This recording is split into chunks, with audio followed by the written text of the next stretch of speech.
पहला मंत्र, अक्षर नहीं पूछा, मंत्र। दुनिया का सबसे पहला मंत्र, जिस समय पर ब्रह्मा और विष्णु शंकर को जानने के लिए पर्वत घुमा रहे थे, उस पर्वत को घुमाने से जब अग्नि का खंभ प्रकट हुआ था, उस खंभ में शंकर का जो प्रतिबिंब प्रकट हुआ था, उस प्रतिबिंब के 5 मुख थे। कितने मुख हैं? 5।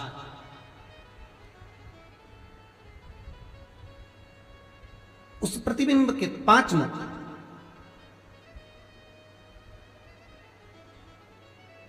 करें आप लोग पशुपतिनाथ के दर्शन करें, किसी नेपाल अगर गए होंगे तो वहां अगर आप दर्शन करेंगे, भगवान शंकर का 5 मुख का दर्शन हो जाता है।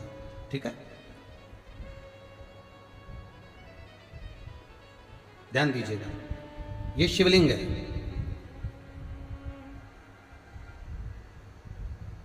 इसका जो भाग है मध्य, जब भगवान ब्रह्मा और भगवान विष्णु ने जब मंथन किया, उस मंथन में जो अग्नि का खंभ प्रकट हुआ, उस खंभ में से सबसे पहला शिवलिंग प्रकटा था।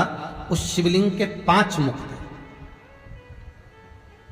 और उसके ऊपर एक समभाव था, लिंगायत। ओम का नाद यहां प्रकटा था। शिव जी का जो शिवलिंग होता है, उसका अग्रभाग, ऊपर का भाग, ओम का नाद यहां प्रकट होता है। और बाकी के जो 5 मुख हैं, उन्होंने एक एक अक्षर प्रदान करा। नमः, न, मह और 3 ने दिया शिवाय।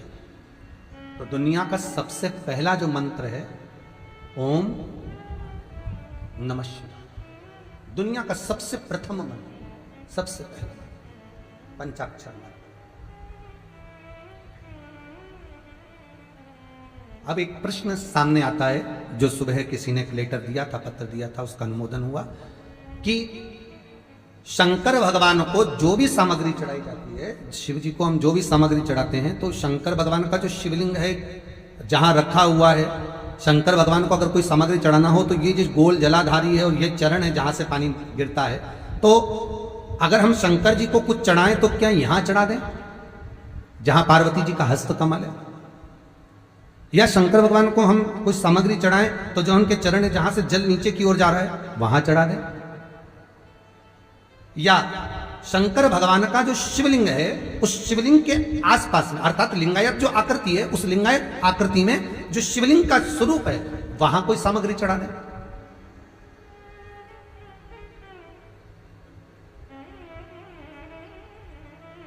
स्वीकार करेंगे भगवान?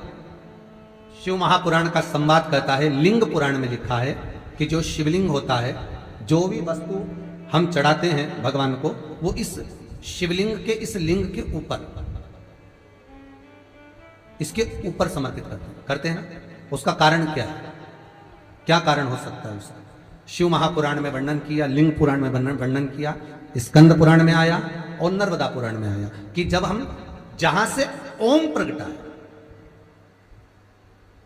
जहां से ओम बिंदु का प्रागट्य हुआ, उस ओम बिंदु पर जब हम कोई सामग्री समर्पित करते हैं तो वो सामग्री केवल एक देवता की नहीं रहती, वो 33 कोटि देवताओं को समर्पित हो जाती है। 33 कोटि देवताओं को समर्पित हो जाती है। ओम बिंदु का नाद, ओम का स्मरण 33 कोटि देवताओं का स्मरण को वर्णित कर देता है।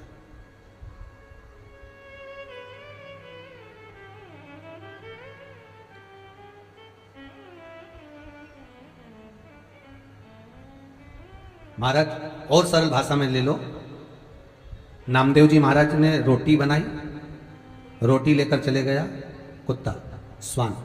नामदेव जी उसके पीछे घी की कटोरी लेकर चले गए थे। किसी ने पूछा, गुरुदेव आप घी की कटोरी कहां ले जा रहे हो? तो कहा नारायण भोजन कर लेंगे, इसलिए रूखी रोटी खा लेंगे, इसलिए घी लगाने जा रहे हो। ना जाने किस वेश में नारायण मिल जाए। पूरे प्रतिबिंब में एक स्थान शिवलिंग का जो ऊपर का भाग है, वो महाराज स्वयं 33 कोटि देवताओं का स्थान है, शंकर के साथ में। जल भी समर्पित करते हैं तुम ऊपर से ही करते।